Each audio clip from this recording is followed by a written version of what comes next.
everyone, my name is Reeva and I'm going to be giving you some tips for IGCSE additional maths. So my first tip is to practice as much as possible.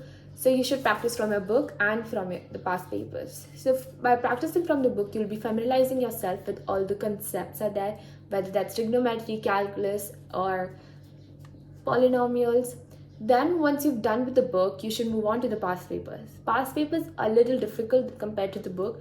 So it's gonna take you a little more time to get used to the questions or start scoring that much as you used to in the book.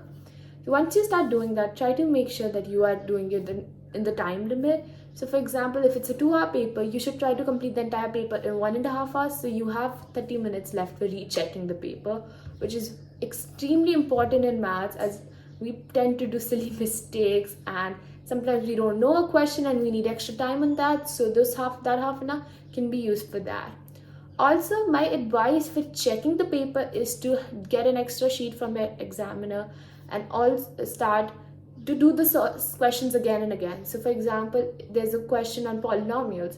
If you feel that you might have done some error in that, hide the answers you did and solve it again. But this time it'll be quickly because you know the procedure. So when you get a different answer, you realize that there might be a positive or negative mistake or some mistake that you overlooked the first time. And this is how you can improve on the mistakes and not make those silly mistakes. Then I would suggest that you start clearing up your doubts that are, for example, in trigonometry or calculus. So you should ask your teachers, use online resources, or ask your seniors to clarify these doubts. At last, I would actually say that if you feel that you're facing problems in one type of chapters, for example, you are not doing well in polynomials, but you're doing well in trigonometry. So practice more of polynomials so you stop making those silly mistakes or probably conceptual mistakes while doing the paper. All these, you'll find plenty of resources online for IGCSE and all the past papers are available free on sites such as IGCSE Center, Papa Cambridge, Physics and Maths tutors. So utilize as many resources as possible and you will be ready to ace these exams. I'll be also showing you 2 past papers that I solved and the explanations and how I do them.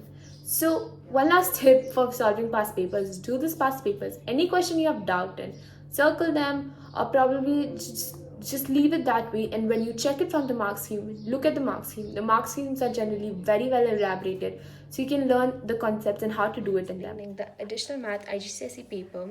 This one was released in October-November 2017. The code is 060/13. There are a lot of things to keep in mind for IGCSE and math. One of them is that the more past papers you solve, the better you get and the more mistakes you realize and you get familiar with the concepts. So you have to challenge yourself with actual past papers instead of solving different books. Now the first question is about trigonometry.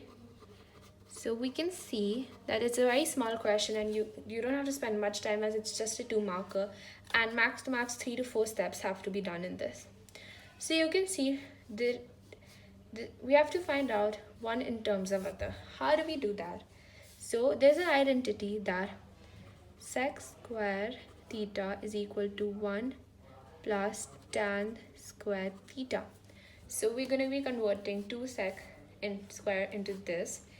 Now we already know that as x is in terms of tan, we convert tan theta in terms of x and then we insert the value of x. So we get y in terms of x square. That's the logic behind it. The second question is of a log as well as straight line graphs. And it also has integration in it. So we have to find out the gradient. So this equation is to find the gradient. So when we integrate this, we actually get the line. So when I integrate, whenever there's an integration, it's one step behind of differentiation. So if differentiation is x to y, integration is y to x. So we integrate this following the rules of integration. Now we always add a c. There's 1 mark for this. Why? Because if there's a 1 and when we're differentiating this this becomes 0 and we don't include it. So we don't know if there was actually a constant thing this. So for the sake of not making a mistake, we add this. Now we have the entire thing in y and x terms except the c. We have a point, so we'll insert that point in the equation. We'll insert the y values, the x values, and we'll get the c. Then we'll make it y is equal to 2e raised to the power 5x plus 3x plus 7. Now the important thing to keep in mind is always and always box the answers. This makes it eye-catching for the examiner, and they know that this is the answer, and if it's the correct answer, they'll easily mark you right instead of getting confused if there's a lot of mess. Now this one is a quadratic one, so polynomials basically. So we know when there's no real roots, it's b squared minus 4ac less than 0. This is the equation to find out if there are any real roots. We already have it in quadratic form, so we'll a, b, c. Then we'll put it in this b squared a 4ac. Now we're going to solve it. So you can use a calculator to figure out the value of k. Then we have to make a sign diagram. So we get the roots of k is equal to minus half, comma 9 by 2, which is 4.5. Now we'll draw a sign diagram. We'll take any point on the graph or any point between these two and figure out if it's a positive value or a negative value of y. So for easier thing, we take 0. So if k is 0, I get that the entire thing is 9, which is positive. But we have to find out values that are less than 0. So we're going to take this part as well as this part. So the curve is sort of like this. So suppose if this is positive, the curve is like this. But you have to take this part and this part. So all the values of k greater than 9 by 2 and all the values of k less than minus half. Now this fourth question is a trigonometric question. So we have to make sure. Now whenever we see an equation, we know that A is for amplitude, B is always for the period, and C tells you the translation. Now we know that the amplitude is 3, so we don't have to solve anything and get the amplitude as 3. If the period is pi by 4, the equation of finding out the period is 2 pi by b upon is equal to, so we have to find out b and we know the period. So by cross multiplication, we'll find out that b is equal to 8. Now we know we only are left with c, and we have 1 point given on the graph. So we're gonna insert the y value and the x value here and find out the c. And make sure to box all three, A, B, and C. The fifth question. This is a simple integration question. So as you can see, I've added a C here, which is very important. So you can integration and differentiation can be done through various rules that you can find on internet or in the book. Given that A upon x. So in this rule, so whenever you integrate, you have to make sure that the power is added by 1 and the new one is flipped and multiplied by the entire thing into the differentiation of the stuff in the bracket. So that's what I've done here, and then don't forget to add c plus c. But when there is a limit set on the integration, we don't have to add c. So I have removed the c, but I've kept the integration as it is, a upon 6. Now the above thing is placed first and the below thing is placed last, and both of them are subtracted. So using calculator, I can find out the values. I have to find out a, so I'll take out this. Solve, basically it's solving for a and then the answer. Now this is the sixth question is straight line graphs. So we have a straight line graph and we have to convert it into a non-linear graph. So for those questions, I need to find out the gradient. First write the entire thing in a straight line graph, and then my y is actually equal to ln x and ln y, and x is equal to x squared. So place these things, I find out c, which is the y-intercept, and then I get the question. This is p, this is q. Now, one key thing, whenever there is a hence in a question, we always take the help of the above thing and then find it out. So we know that this is there.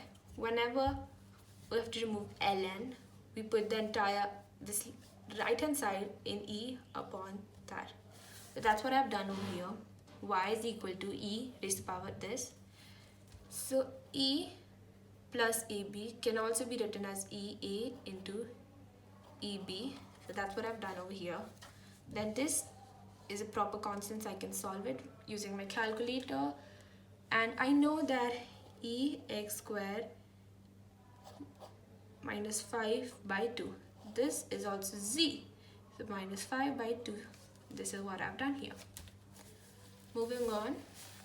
As you can see, all of them are 3 markers, so not much has to be done.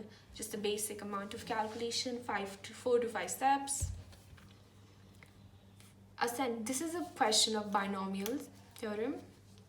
So this is actually the binomial theorem, 6C0. So the binomial theorem goes that NCR A n minus R B R. So n is always this value, R is the place. So the first term is always 0, then 1, then 2, and moving on. A is n minus R, which means in this case that says 0, 6 minus 0, 6 minus 1, which is 5, 6 minus 2, which is 4. And B always has the R, which is over here 0, 1, and 2. So I solve it and I find it out. Now the second part of this is again hence, so we have to take help of the first part. Now whenever there is x squared, we need to keep this in mind that if 64 is multiplied by x squared, you'll get an x squared. If 15x raised to the power 4 is multiplied by 1 upon x squared, these two will get cut like this, and then we'll get x squared. And if minus 48x squared is multiplied by 2, we'll again get an x squared. So there are 3 possible ways of us getting an x squared. So we'll do so.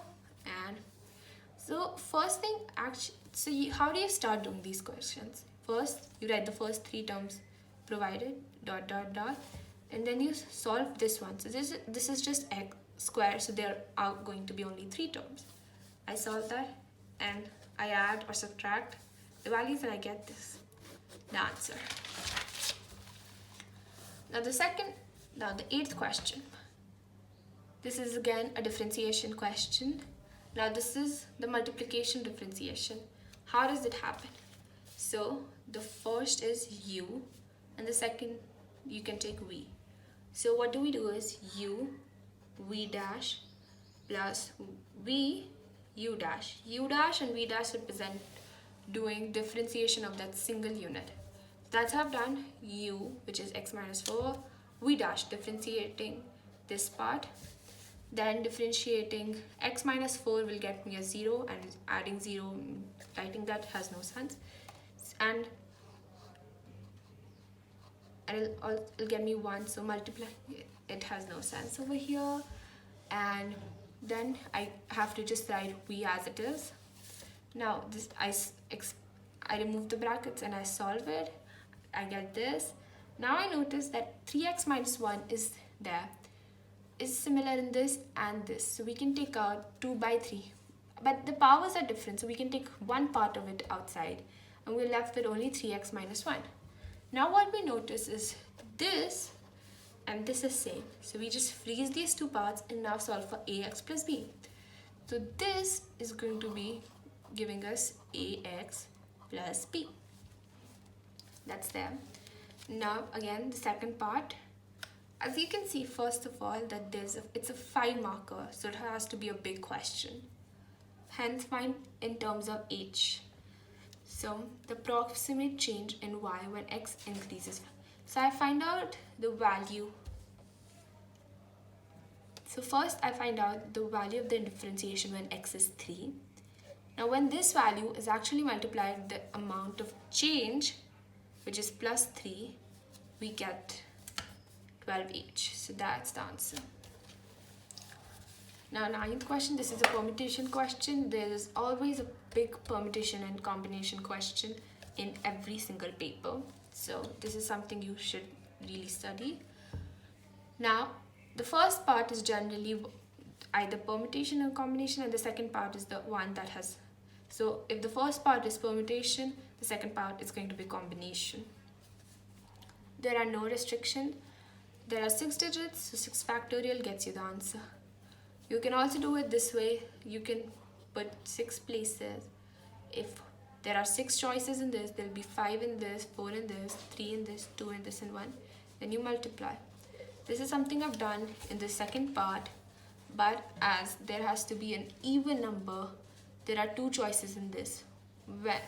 When I remove this, I only left with, if I put 8 here, I'm left with only 5 numbers. So 5, then I place 1 here, then 4, 3, 2, and 1. That gives me 240. You can multiply using a calculator. Calculator is allowed in this paper, so feel free to use it at any point. The number formed is even and greater than 300,000. So you have to keep in mind that there, except 1, all the numbers are greater or equal than 3. And it also has supposed to be even. So there will be 2 cases. One will be when the number is ending in 6. One will be the number ending in 8. So you do that. So you put 1 here and then 4, because if you put 6 here, then you're left with 3, 5, 8, and 9. And same, if you put 8 here, then you're left with 3, 5, 6, 9. And then you do it again. You multiply these terms with each other and then you add these two. So now moving on to combinations, she can only invite 8 out of 15 friends, which means 15 C 8. No restrictions, so that's the answer. Now 2 of her friends are twins, but she can only either invite both of them or not invite. So we're gonna find out ways she can invite both of them, which is 1, 7, 1, 6.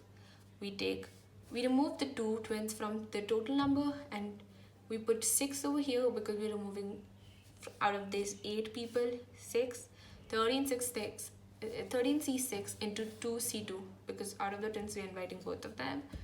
This without the twins 13 C8, we're inviting 8 people and 0 twins. So you have to make sure that this is this should total the amount of people she can invite, and this should total the amount of people the amount of friends. So check your answer that way. Then you multiply these two, but the final answers are supposed to be added with each other. So the basic concept is, when there's an and, you multiply. When there's an or, you add. So either she can invite twins or she cannot. So we'll add them. Now matrix is not tested. 11th question. This is a very big question. You can see there are multiple parts to it. So this is just a 1 marker, so it'll be small. So write down an angle AOB. Now this is the angle AOB, and we know the radius.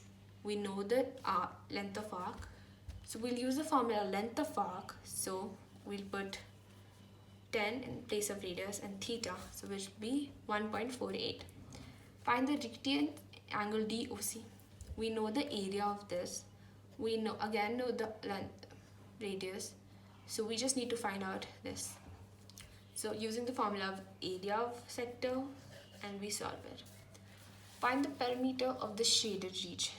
Now we know the length of arc of this. We need to find out the length of arc of DC. We need to find BC and AD. We know the radius and the angle this. So first we'll find out DC. Once we're done with that, we have to find out AD and BC.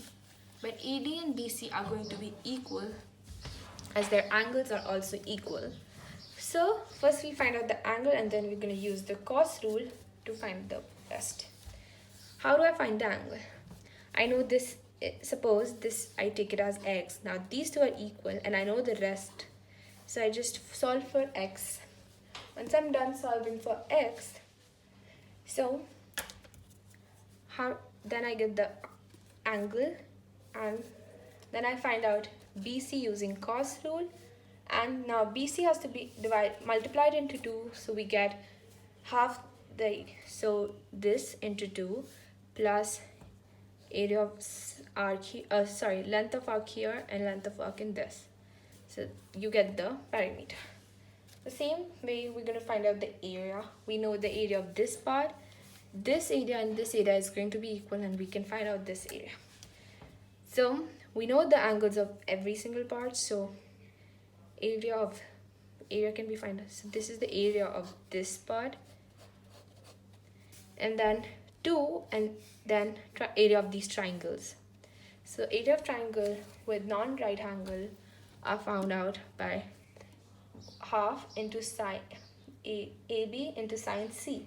So that's what I've done, and then I've added the area of DC sector, and then I get the answer. Remember to leave the answers in 3 significant figures unless asked otherwise. Now this is the last question, and this is actually a 12 marker, so this is pretty much it's pretty much a big question, so keep that in mind.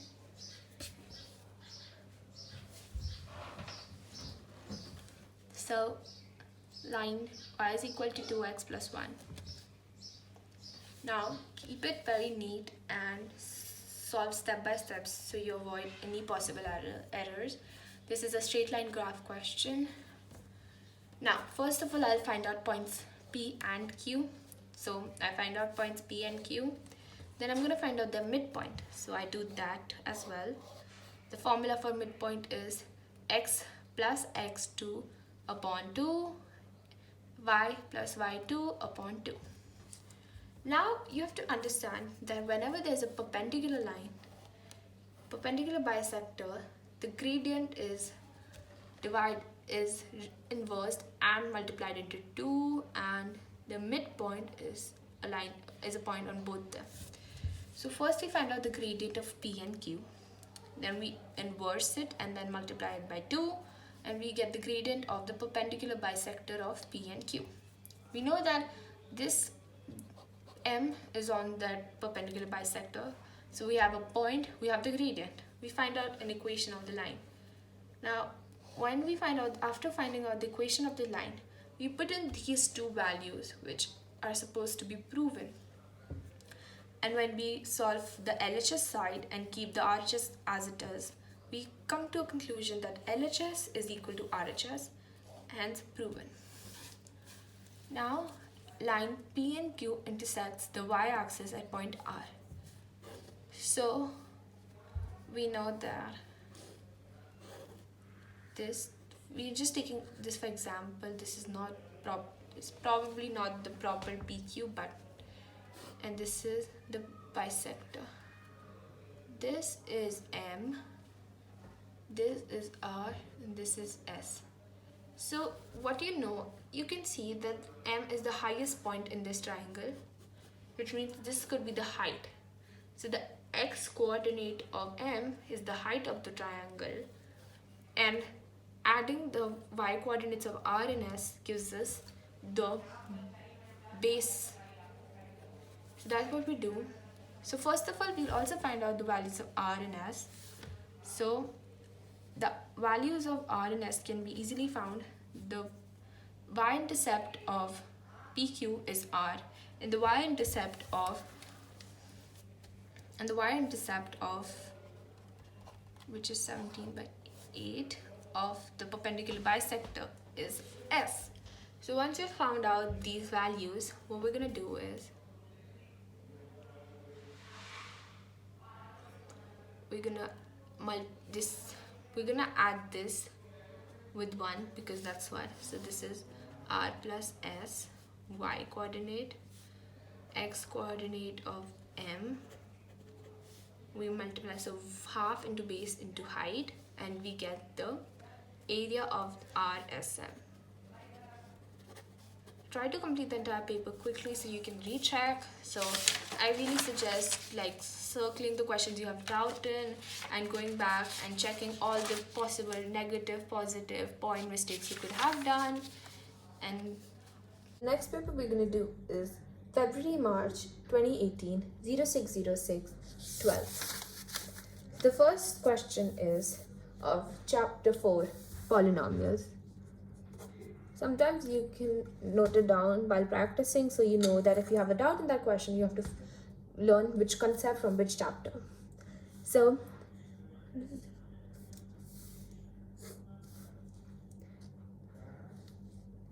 in this, we're going to use the remainder theorem. So we know that when x plus 3 is divided by this, the remainder is there. We know that when x is equal to minus 3, we'll get that remainder. So for the same thing, we'll use x is equal to 2, x is equal to minus 3. We're going to get two equations containing a and b, and then we'll form a simultaneous equation and solve for a and b. So once we do get that, so we'll also take x is equal to minus 1.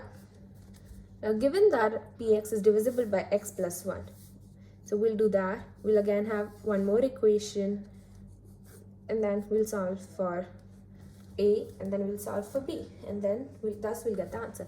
It's a 5-marker, so it's going to be a pretty big question, something that you really don't find it in your book. Now the second question is for differentiation. You need to understand calculus and trigonometry hold the most weightage in your paper, so make sure you practice these two topics the most.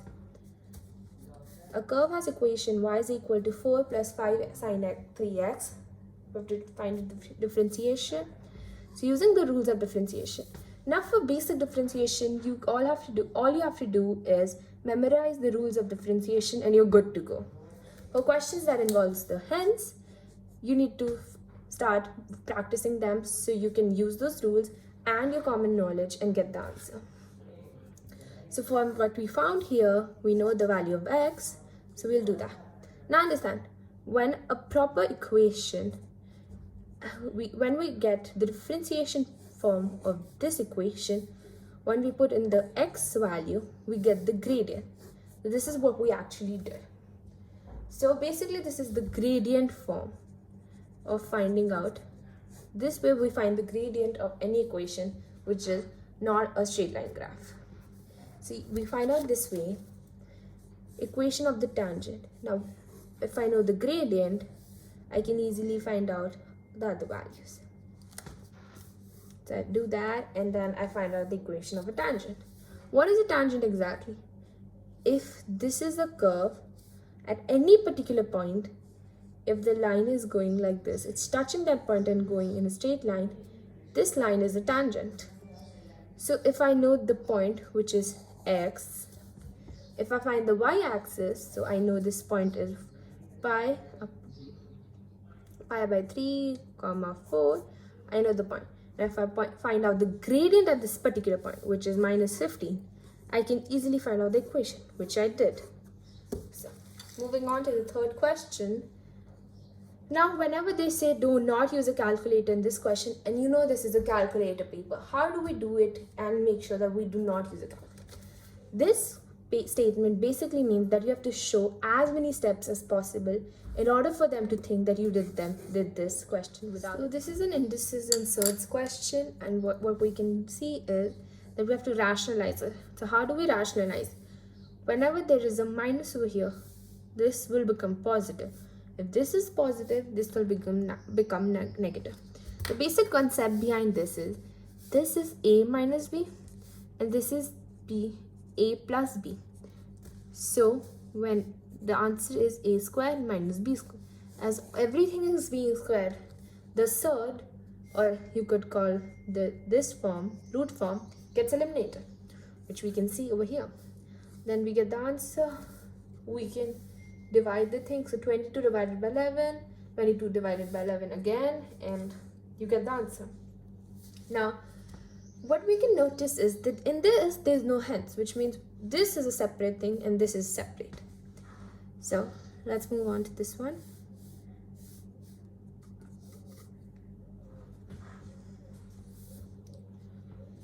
So we can see that this is a non-right angle and we have given cos ABC, and we have to find out the length. So we'll use the cosine rule. We know cos ABC already. we'll put all the values, we'll find out the length of AC in this form, and we'll let it be. So that's all. Now the fourth question. This is an question, which means it's a log question, but it also has some parts of differentiation. As I said, differentiation is a very important topic. So you put the value back in the velocity equation and you get the value of velocity. Now, ninth question, it's an logarithm question. So it's a big question, so this has to be done very carefully. Now, the relationship between x and y is thought to be form A. So this is from non-linear to linear or linear to non-linear. Just transform into straight line. So from non-linear to linear. So first of all, we know that, how do we do it? So we know there's an E, so which means ln has to be involved. So we just do ln y both sides, and then we get ln A, and this E bx comes downstairs and E is removed. So now we have B in as M, this as C, this is capital Y, and this is capital X. Now you can see the X value is not changing, but the Y, this Y is now ln Y. So you need to put it in ln Y term and get another table. Now using this point, 6.6 and 2, you'll form a graph. So this is there. Now using your graph, find the value of A and B. So when I extend my graph further, I'll know where it, so when I'm extending my graph further, I know where it cuts the y-axis. That'll be my ln A. So I know it's 7.6, but I need to find out A. So I need to do A raised to power E. A is equal to E raised to power 7.6. And in least significant figures possible, so that'll be 2000. Now B is also the gradient, so I'm going to use these points and find out the gradient. Estimate the value of x when y is equal to 500. So I know the equation. Now I'll just put in the values required and I'll get x. Estimate the value of y when x is 5, the same way it's going to be done. So now 10. Diagram shows this is this minimum point. Okay. So this has some part of integration as well in it.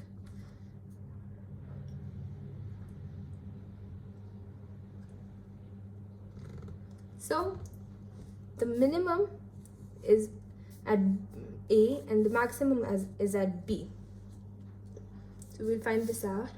We'll first find out the values. Now we'll differentiate this to find out the minimum and maximum values. So whenever you differentiate the equation, you get the values of minimum and maximum, the x values. Then you can put these values back in the equation to get the y values. The coordinates are CND. X-intercept, which means y is 0. Y-intercept, which means x is 0. So putting these values back into the equation, we'll get C and D. Show all your working, find the area. So when you integrate a curve, you get the area of that. You get the equation for the area. Or sometimes you can also put limits and then get the entire area. So shaded path. So we know that x here is 0 and x over here is 3. So we'll integrate it and we'll get the area. See how I put limits so I don't have to put this C. So this was the last question. Thank you so much for watching, and I hope you learned a little and practice a lot for IGCSEs, and I hope all of you ace them. Thank you. Make sure, so we'll solve this, find the values of x for which y is not defined, which means ln graphs are generally like this or vice versa, sometimes like this. So we need to know that like this, like this, like this, or like this. So at some point the y is never not defined. So we have to find out that range. For that range, so we'll put y is 0 and then solve the entire thing. So the denominator gets cancelled because when it's equal to 0, the denominator goes there and it becomes 0. So you expand, solve it, and you get two values. You get a range for x. Now make sure if there's a greater than equal to sign, keep it that way. If there isn't, don't. You can lose a mark if you change the signs a little. Then we have to find out differentiation. Again, for differentiation, use all the rules given in your book and you'll be good to go. So there's a rule for differentiation when it comes to ln graphs. You do that. What you can also see is that this is also a division differentiation. So division differentiation works this way. U, which is this, and V, which is this. So it is U dash V minus V dash U upon V squared. V dash squared, I think. Sorry. So this is what we do, and we get the answer, V squared. So you get the answer, you solve the entire thing, and this way you'll get the answer. You can always check by putting a value and checking for the answer. Hence find the approximate. Now again, hence is there, so you'll have to use this and this if needed. Hence find an approximate change in y when x increases from 2 to f. So when there's a question like this, you multiply the differentiation form with the change. In this case, the change is plus h, so you multiply the differentiation form when it gives you 2 with h. So when x is equal to 2, the answer is 0.94, and then you multiply by h. This is the. Now for the fifth question. This is a binomial question. So first three terms in the expansion are equal to where? Find the value of each n. So you'll use the binomial theorem, Pascal's theorem, you're gonna expand this equation. Then you know that the first value is this. You know the first value in your equation is this. So compare the two. You'll get the value for n. Then it goes the same for second and third. You just compare this with this, and then eventually you'll find out a, b, and n. Hence question using this. So I know this. Now you need to keep this in mind. Even if you're not able to solve this, you already know that the first three expressions, now we don't know b, but we do know this. So if you're not able to solve this, you can partially do this question. You can at least solve this and this, and you will at least get 1 or 2 marks. So I solve this, and then when 1024 is multiplied by x squared, when the term independent of x, which means any term that does not have x in it. So you have to make sure when x squared is divided by x squared, you get a term independent, and when 1024 is divided by minus 2, you get a term independent. So you multiply them and then add them together, and you get the answer. Now for the sixth question. This is a vectors question. How do I realize that's a vectors question? By seeing this. But it also has some ratios, so we need to keep it. Find AC in terms of A and C. I know OA, OB, and OC. Now AC is always going to be OC minus OA. How do I do that? This is AC. The important thing about vectors is keep the direction same. So I'm going from A to C. I can go from here and then here. So I can go from AO to AO is also minus OA. So OC minus OA. This way you'll get AC. Then find OM in terms of AC. OM is this. So I'll go here and then I'll go here. As you can see, so OA plus AM, or you can always go this and this.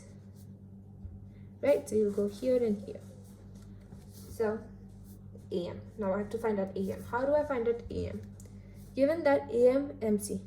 So I know that this and this have a ratio in it. So this is 2 by 3 out of AC. So that's what I do. I know AC, which is C minus A. I solve for it. I get it in terms of C and A. OM in terms of B. Now you have to do the same question, but in terms of B. So you need to make sure that the lines you choose at least involve OB. you can see that there's a ratio given. So we can see that. So OM is equal to 3 upon 5 OB, which is 3 upon 5 B. Now, find 5A plus 10C in terms of B. How do we do this question? We already know that. So from this equation, we know OM is equal to OM, which means 2 by 3C plus 1 by 3A is equal to 3 by 5B. So we're going to use this over here and we're going to find. So when we use LCM formula, we'll get 10C plus 5A is equal to 9B. Find AB in terms of AC and giving your answer in the simplest form. So AB is OB minus OA. We know OB. So B is also OB. So we know OB, we know OA, which is A, and then we find out the answer. Now, the 8th question. A particle moving in a straight line passes through a fixed point O at time t is equal to 0. At the time t is after displacement, find x in terms of t. So the first thing to remember is that when velocity is differentiated, you get the displacement form. So we know the displacement. So that's why we do this. We take x is equal to this. Now when time is 0, x will also be 0. How do we know it? If the time is 0, the particle would not have moved anywhere. So 0, you get the value of c. As we discussed, whenever we are integrating something, there's always a c here. So don't forget this c, and then we get this. So we solve for c and then we write the entire equation in terms of x and t. Find the value of t when the acceleration of p is 0. So for this, we'll when we integrate it further, you get an equation for acceleration, which you will do is equal to 0. Sorry, my bad. So the thing is, velocity, when integrated, you get displacement. When differentiated, you get acceleration. So I have differentiated this. I got acceleration. I find out for t when this is equal to 0. Find the velocity of p when the acceleration is 0. So I know when the acceleration is 0, the time is this. So I put it back into this equation